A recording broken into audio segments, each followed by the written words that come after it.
જય શ્રી કૃષ્ણ મિત્રો, આજે છે ને આપણે રાતના મેં રોટલો બનાવ્યા હતા, એનામાંથી એક રોટલો વધેલો છે.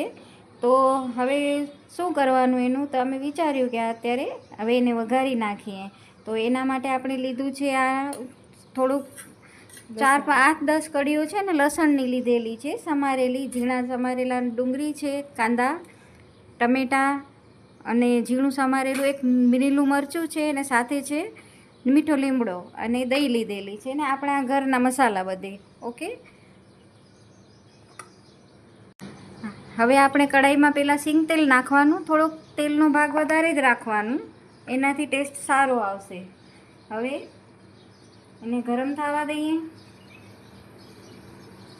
ત્યાં સુધી તમે અમારી ચેનલને સબસ્ક્રાઈબ કરી દો અને લાઈક કરી દેજો.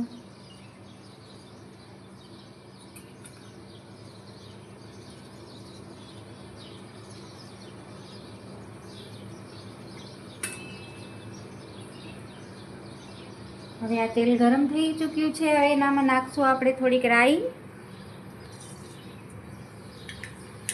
ને ગેસની ફ્લેમ થોડીક ધીમી જ રાખવાની, મીડિયમ રાખવાની, એનાથી છે ને બળશે નહીં. જે પણ આપણે વસ્તુ સાતળીશું ને એ બળશે નહીં. રાઈ, જીરું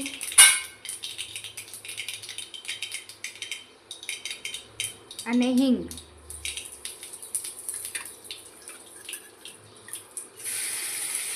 હવે આપણે આ લસણ વઘારમાં નાખીએ, એનાથી છે ને સુગંધ સારી આવશે એકદમ. એના ઉપર નાખ્યા મીઠો લીમડાના પાન અને મરચાં.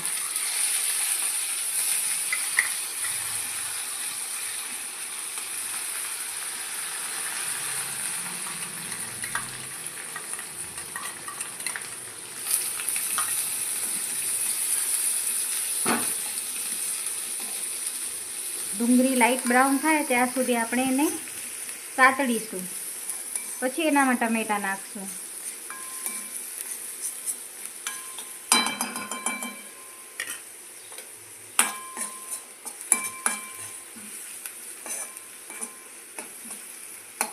હવે આપણે રોટલામાં ઓલરેડી થોડુંક મીઠું છે એટલે આપણે ઉપર ખાલી આ મસાલાના ભાગનું થોડુંક મીઠું નાખશું.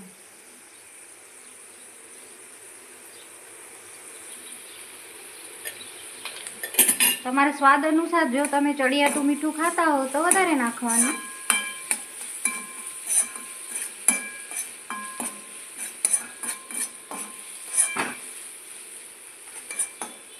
હવે એમાં ટામેટાં નાખીને થોડીક વાર આપણે ઢાંકીને એને ચડવા દઈશું. એનાથી થોડા ગળી જાય ટામેટાં.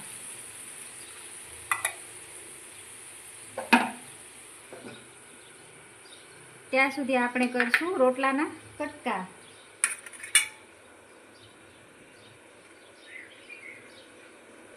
ઠંડો હશે એનાથી જલ્દી તૂટી જશે ને ભૂકો જલ્દી થઈ જશે.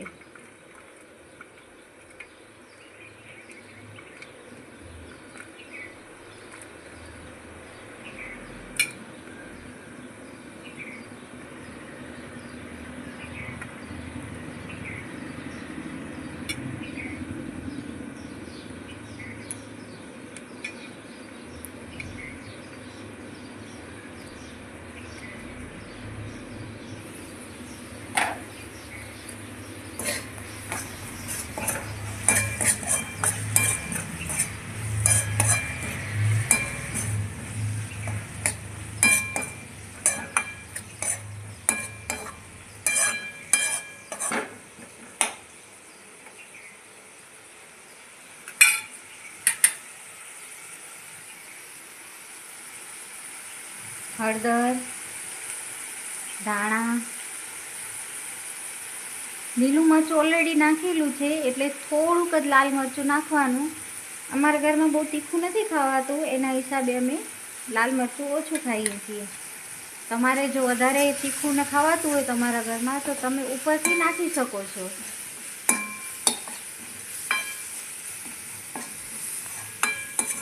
હવે આ મસાલા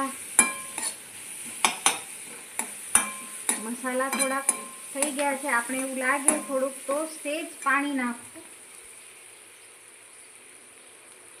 થોડુંક જ એવું પાણી નાખવાનું, એનાથી ડુંગળી ચડી જાય થોડી.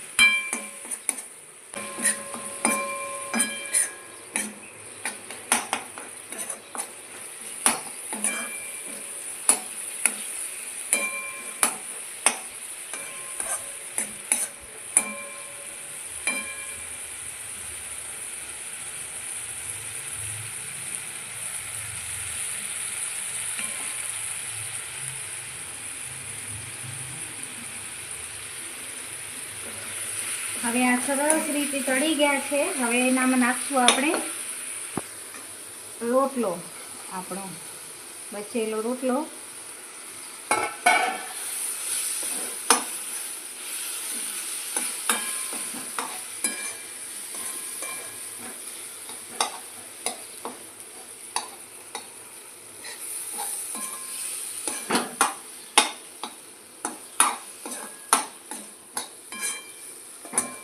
હવે આ મસાલા સરસ રીતે મિક્સ થઈ ગયા છે. હવે આપણે નાખશું એનામાં દહીં. દહીં મોળું હોય તો સારું.